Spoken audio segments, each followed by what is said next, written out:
Hello everyone, welcome back once again. Please like and share the videos that I post, and please subscribe to my channel for interesting chess videos. And the game I'm gonna show today was from the Morphy era, and white was Paul Morphy, and there was another very strong player in the Morphy era. You know about Anderson, Paulson, and those guys, but this one is a player less known about.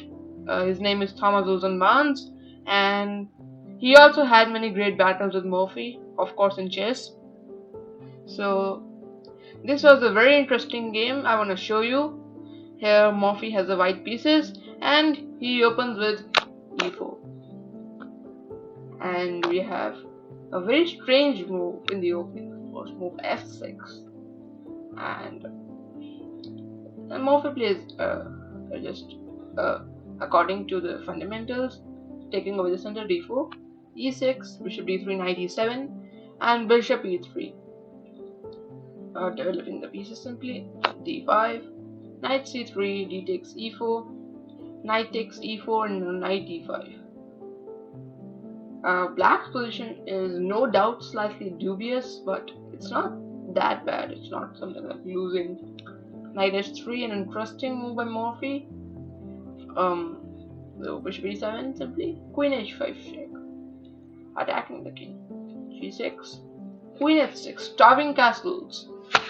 Bishop f8, queen to h4, and now bishop g7 was played to prevent the queen to go on h6. So we have castles, and now castles. c4, kicking away the knight. Knight takes e3, f takes e3, and now black has a bishop pair. We have f5 now. It's interesting. It's okay. And black is kind of forcing white to trade the queens. Knight eg5. Morphy does not want to, but h6. It's forced. Otherwise, he has to give up his knight. Now knight f3, e5. Not taking the queen right away. And because if you take a queen, you might be thinking knight takes h4, g5. And if knight f3, there is g4, and I'm winning a piece. But that's not the case, because here white will play knight to g6, and he will take away this e5 square. So instead, e5 was played, and white cannot take it, because you might say that black will take his queen and just take with the pawn. And it's even worse for white, because black can play queen takes d3, simply winning the bishop. And so after e5, queen takes d8 was played, the best move. Rook takes d8, and bishop c2.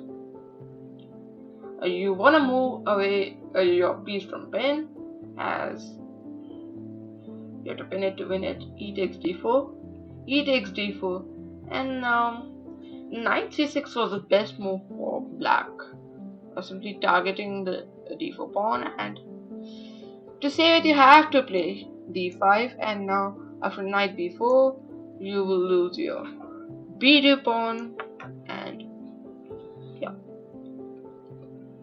But instead, bishop takes d4 check was played, and knight takes d4. Instead, in the variation I showed, black would have kept the bishop. So bishop takes d4 check, knight takes d4, rook takes d4, rook fe1. And now a great move by Barnes is king f7, where he found it prevents the entry of the rook via e8 and paralyzing the black pieces. King f7 and c5, simply defending the pawn. Although one thing to mention, that for example, if a random move g3, black cannot take the pawn because of bishop b3. Yeah, and you lose the rook. Instead, c5 was played, maybe provoking rook c4, which would be tragic for black because of bishop b3. Bishop e6 was played, of course, Ban saw it. Rook a d1 on knight c6, rook d4, knight d4, bishop a4, and now g5. Taking away this f4 square from the white knight, rook d1, rook d8, and now a3. As your a2 pawn was hanging first, so f4, and now knight to f2. Knight e2 check, king f1, and now Barnes takes a tough decision and trades the rooks. And now Barnes is of course playing for a win. Bishop d1, knight d4. It's either draw or Barnes wins. He's just pawn. King e1, king f6, and now king d2. Knight b3 check. Now forcing the exchange of the bishop and knight, otherwise you will lose the c5 pawn, as you see. Bishop b3, now knight g4 check.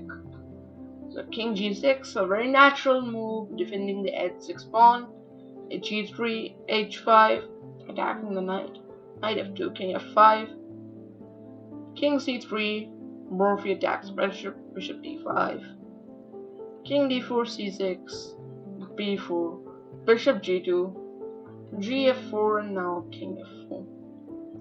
You always it works most of the time that you have to keep two connected passed pawns in order to create more winning chances. So king takes f4 was a very logical move. a4, bishop f1, further restricting the knight. Knight e4, h4. And now, what's the plan for black? Well, the plan is just to play push, and promote the queen. How is white going to stop it? That's the question. Knight e2, bishop e2, knight e4, g4. As I told you, knight f2, king f3 first, of course, kicking the knight back, knight e4, bishop f1 again, king e5. Morphy tries his best. Bishop d3, knight g5 check, king g2. And k d6, king takes h2. Absolute brutality. King c7, king g3, king takes b7, h3. And it was in this position that Paul Morphy resigned the game, as there's nothing more to be done here, and h2 followed by h2 and queen is just unstoppable, no matter if you even give a piece for it. So I hope you enjoyed this video, and many of you might have learned about this player in the Morphy era. Stay tuned for more videos. Goodbye.